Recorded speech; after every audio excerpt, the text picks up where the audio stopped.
Today I'm going to show you how to make a really cute wind chime out of flower pots. So to get started on this project, you're going to need 3 or 4 terracotta pots in different sizes. So it doesn't matter how big or how small you get them. I found a 4-pack of these 3 sizes, and then I bought this one individually. You'll need some twine, some paint, and I'm doing 4 different colors in pastel, and then something for the end. Now, I couldn't find anything really in the store, so I found these wooden balls, and I think decoratively it looks really cute, but it may not be heavy enough to actually get the pots to chime. So if that's what's really important to you, you may want something a little bit wider and a little bit heavier to catch the wind. But I thought this looked so cute, and I kind of used my chimes somewhat as decorative pieces to my garden. So I'm going to stick with the wooden balls that I found, and I'm going to paint them the same colors. So basically this is a very simple craft because you already have holes in the bottom of all your pots. So all you really need to do is start by painting each pot a different color, and then painting a couple of your balls in different colors. So for each pot you want to paint the whole thing, including underneath the edge, but you don't have to paint the inside. And with terracotta it does take several coats to paint, but it dries super fast, so you can pretty much just keep circling around and painting it several coats all at one time, and then you want to paint the top fully. When I'm painting something like wooden balls, I use toothpicks to hold it so that I can easily paint it and then put it onto a piece of wax paper. Okay, so the first thing you want to do is cut off a pretty long piece of string. I take the end of my string and I put a piece of tape on it, so that way it doesn't unravel as you're putting it through holes, and it also is a little bit more firm, so some of your smaller holes you'll be able to stick it through easier. Now you're going to start out by making your loop and a knot in the top. So however big you want your loop, whatever it is you're going to be hooking it onto.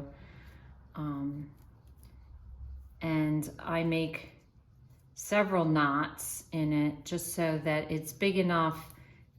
Each knot that you make, you want to make several knots over each other so that it won't pull through the holes. So the first thing you're going to do is put one of your wooden balls up first. I'm going to run it all the way up your string, and I put through both strands into the ball and pull it through like so. Then the next step you're going to do is you're going to put it through your largest pot. And whatever color you decide to make your largest pot, your next ball needs to be the same color. This is going inside your pot because that hole is really big. So if you have really large pots that you're using, you're going to need a ball underneath each one. For mine, I only need it for the top one because, as you see, the other holes are very small, and so I'm able to tie a knot big enough that it's not going to slip through. But you could, if you want, you could feed these little ones in for extra security, because the one thing you don't want to have happen is to have the knot pull through any of these holes, because once you have it together, you can't really fix that. So for my largest one, I'm just going to feed through the green ball, and what I'm going to do is I'm going to loop it through like so, and then I'm going to feed that all the way up to the top so it's tight.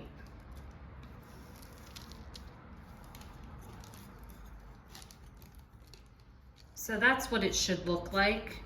And it's just looped around so it's gonna stay in place. Then that way when you're putting it, the ball is there and you don't really see it because it's green.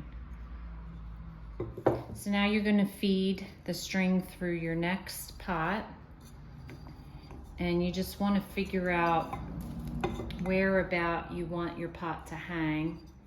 And I just put my finger inside to mark where I want that to be. You want it not too deep, but enough down so that you're gonna see each pot. So right about there. And then I'm just gonna do a knot. And like I said, I'm gonna do a double knot. Right about where. And what I do is I do the first one kind of loose. I don't tighten it too much because I just wanna make sure I'm in the right spot. So I just let it hang down, and if that's a good spot, keep it. If it needs to go up a little bit, it's loose enough that you can just push it up a little bit. So then you're gonna do a second knot or a third knot on top of it, just so that it's thick enough that it's not gonna pull through that hole. So this is 3 knots on top of each other, and you just wanna make sure you pull them really tight, because as pressure from the pots go on it, if they're not really tight, they may not be big enough when you check it. So I always just double check, make sure that it's big enough that it's not gonna slip through the hole. Then you just wanna repeat this for your next 2 pots.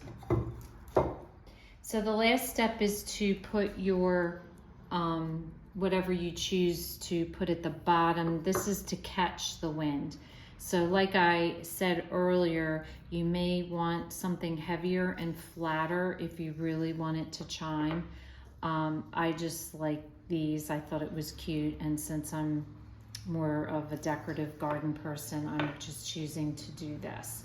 So just hang it down. You want to hang it low enough so that it's going to catch the wind, and then you're just going to knot off the end where you want your end to be. So if you're going to hang these up outside as an outside decoration, I do recommend that you may want to consider polyurethaning. Get a polyurethane spray and spray it before you hang it out, so that way it's a little bit waterproofed. But this is what your chime will look like.